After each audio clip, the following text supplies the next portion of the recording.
আপনি একটা আওয়ামী ফ্যাসিস্ট গভর্নমেন্টকে যেখানে সরাতে পেরেছেন, আপনি আমাকে বলেন তো কে কিসে বাধ্য করবে আপনাকে? ওরা যদি ওদেরকে কেউ মাথায় বন্দুক ঠেকিয়েছে যে তোমাদেরকে এই ধর্মীয় দলের জোটের সঙ্গে যেতে হবে? কেউ কি বন্দুক ঠেকিয়েছে? নো। কে তাদেরকে বাধ্য করবে? তারা আপোষ করেছে।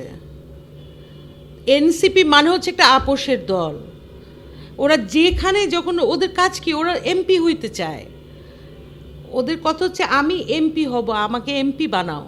এখন সেটা তুমি আমার নারীর রাজনীতি থেকে যে মেয়েদেরকে মাইনাস করে দেয়া হলো, এটা তো মেটিকুলাস ডিজাইন।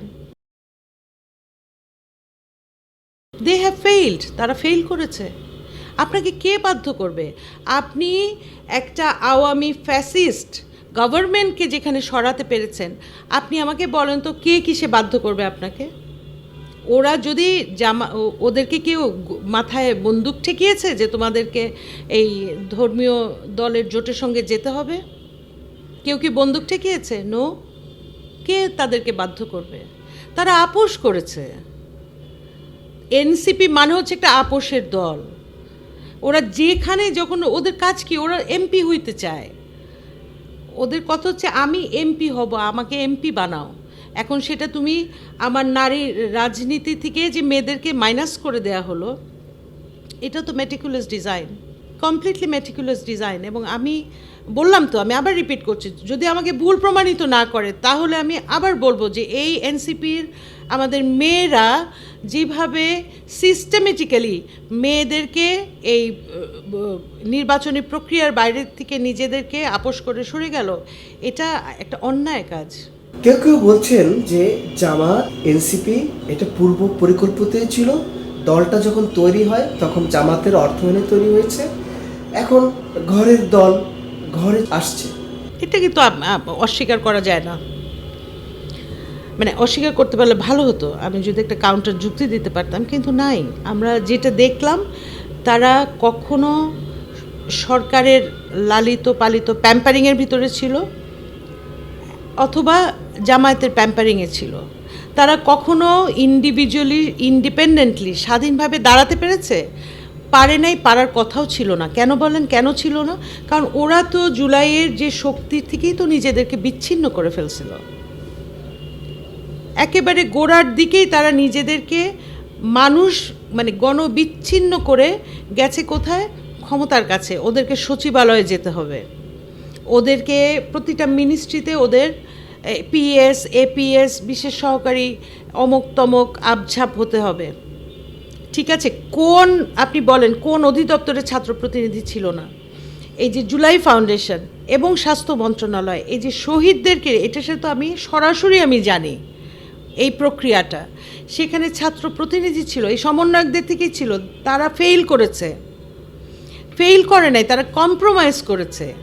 আজ পর্যন্ত আপনি বলেন শহীদের তালিকা কমপ্লিট হয়েছে? আজ পর্যন্ত হয় নাই, অথচ নির্বাচন হয়ে যাচ্ছে। জুলাই সনদ এনসিপি সাইন করেছে, সেটা রিফর্ম করেছে, সংস্কার করেছে, পরিবর্তন আনতে পেরেছে? নো। তারা হয়তো কেউ গুপ্ত জামাত ছিল অথবা ছিল না। আমার কাছে মনে হয় না এনসিপি নেতাদের কাছে দল অথবা রাজনৈতিক নীতি ম্যাটার করে না। ওদের কাছে ম্যাটার করে শুধু কারা ওদেরকে অর্থায়ন করবে, কারা ওদেরকে সুযোগ সুবিধা দিবে, কারা ওদেরকে এমপি বানাবে। That's it. ওদের রাজনৈতিক নীতি একটাই, আমি এমপি হব। এখন পর্যন্ত নির্বাচনের আর খুব একটা বেশি সময় নাই, নির্ধারিত তারিখে যদি হয়ে থাকে। তাহলে এরই মধ্যে আপনার বিশ্লেষণে আগামী সংসদে কোন দলটি যেতে পারে বলে মনে করছেন? দেখেন, কতগুলো নির্বাচন আমরা পেয়েছি ইঞ্জিনিয়ারিং করা, তখন জানতে পারেন নাই পাবলিকলি। হাসিনা চলে যাওয়ার পর আমরা জানতে পারি যে ডিজিএফআই বিভিন্ন ধরনের প্রতি এলাকায় এলাকায় সার্ভে করাতো, তারপরে যেই লোকটা জিতে যাওয়ার কথা তাকে হয় মিথ্যা মামলা দিয়ে অ্যারেস্ট করাতো, আর নাইলে হুমকি ধামকি ভয় দেখায় এলাকা ছাড়া করতো, নাইলে টাকা পয়সা দিয়ে কিনে ফেলতো। ক্লিয়ার। সেই প্রার্থী আর দাঁড়াতো না, দাঁড়াতো ওই আওয়ামী লীগের প্রার্থী দাঁড়াতো, ওদেরই আমিডামি দাঁড়াতো। রাইট? এখন যদি সেই ইঞ্জিনিয়ারিংটা না হয়, বুঝেন, তাহলে যদি মানুষ তার ইচ্ছায় ভোটটা দেয়, এটা একটা মিক্সড সরকার হবে। মিক্সড আপ হবে। বিএনপির ভোট এখন বাড়বে, কারণ জামাতের ভুলের জন্য। জামাতের যদি ওই খাই লোভটা বেশি না করতো, তাহলে জামাত এই ইলেকশনে যদি 5 পায়, তাহলে জানবেন ওই লোভ খাইটা না করলে জামাত হয়তো 7-10ও পেতে পারত। আর বিএনপির ভোট বেড়েছে। আর ইন্ডিপেন্ডেন্টলি স্বতন্ত্র কারা দাঁড়াতে পেরেছে আমি জানি না, সেই সুযোগ কতটুকু রেখেছে এই সরকার। তবে মিক্সড সরকার হবে। বিএনপি বেশি সংখ্যক আসন পাবেন, বাকিটা ভাগাভাগি হবে। আর এনসিপি, আমার মনে হয় না যে সঠিক নির্বাচন হলে এনসিপির একজন জিতে আসবে, একজনও ভোট পাবে না এনসিপির, এটা নিশ্চিত। আর কিন্তু এর বাইরে একটা কথা আছে, -2 একটা ফর্মুলা তো কাজ করেছে। -2 ফর্মুলাটা ভালোই কাজ করেছে, চেষ্টা হয়েছে যথেষ্ট। এখন আর সেটা কাজ করবে না। আর আমাদের সবার যেদিকে সচেতন থাকতে হবে সেটা হলো যেন ইলেকশনে ইঞ্জিনিয়ারিং না হয়। আর কালো টাকার প্রভাবও এবার কম হবে। আমার দৃঢ় বিশ্বাস এই জুলাইয়ের গণঅভ্যুত্থানের পরে মানুষ এখন অনেক সচেতন। অনেকে টাকা খরচ করবেন, আপনারা টাকা দেন, অসুবিধা নাই, কিন্তু যারা টাকা খরচ করবেন তারা বোকামি করবেন। কারণ এবার মানুষ 3 পার্টি থেকেই টাকা নেবে, কিন্তু খুব কনফিডেন্সের সাথে ভোটটা নিজের ইচ্ছা মতোই দিয়ে আসবে।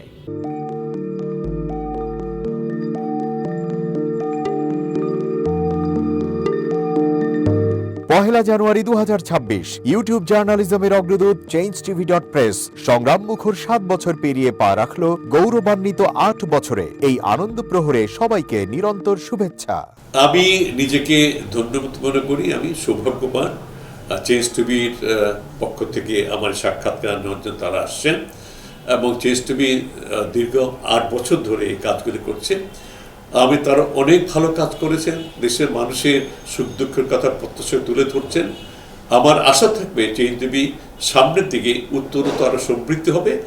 একটাই শুধু আমাদেরকে উপদেশ দিতে চায় তাদের কাছে, সেটা হচ্ছে সত্য কথাটা মানুষের সামনে তুলে ধরা, মানুষের ভিতরে কি চায় তাদেরটা তুলে ধরা, মানুষের প্রত্যাশা তুলে ধরা, এবং মানুষের মধ্যে এই যে দেশাত্মবোধটা এবং সত্যবাদীটা, এটা জাগরণ করে চেঞ্জ টিভির সামনের দিকে এগিয়ে যাবে।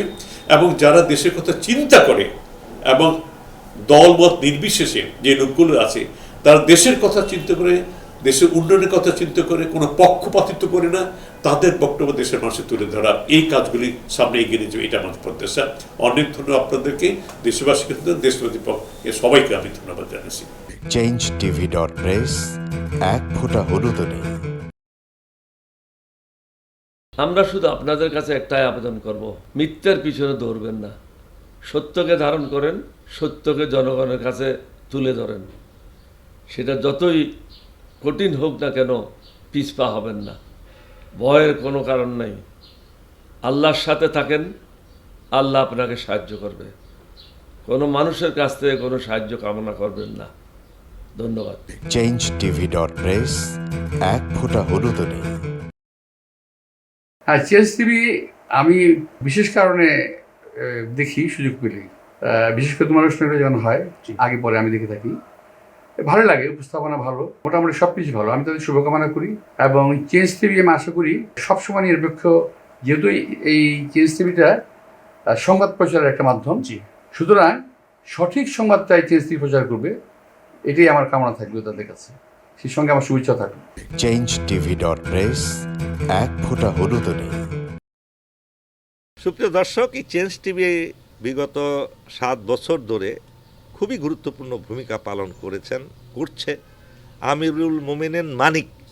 উনি তো এখন বাংলাদেশে একটা ন্যাশনাল ফিগার হয়ে দাঁড়িয়েছেন। তিনি সত্যকে ধারণ করে আছেন, সত্য প্রচার করে, সত্যের প্রকাশ করে, সত্য ধারণ করে তিনি একটা পরিবর্তন আনতে চেয়েছেন এই সমাজে। আমি আশা করি এটাতে অনেকে উদ্বুদ্ধ হয়েছেন, এবং এই চেঞ্জ টিভির ভূমিকা অন্যকে অনুসরণ করার জন্য আমি আবেদন জানাবো। একই সাথে চেঞ্জ টিভির কর্তৃপক্ষ এবং দর্শক শ্রোতাকে আমার ব্যক্তিগত দোয়া এবং শুভেচ্ছা রইল। changeTV.press এক ফোঁটা হলুদ নেই। বিশেষ করে আমিনুল মোমিনিন মানিক তার চেঞ্জ টিভিতে তিনি সবচেয়ে আমাদের কঠিন সময়ে, সবচেয়ে দুর্যোগের সময়ে এখানে যে সমস্ত অনলাইন খুব ঝুঁকি নিয়ে দায়িত্ব পালন করেছেন, তার মধ্যে চেঞ্জ টিভি এবং তার প্রধান উদ্যোক্তা আমাদের প্রিয়ভাজন আমিরুল মোমিনিন মানিক, তিনি অন্যতম। changeTV.press, এক ফোঁটা হলুদ নেই।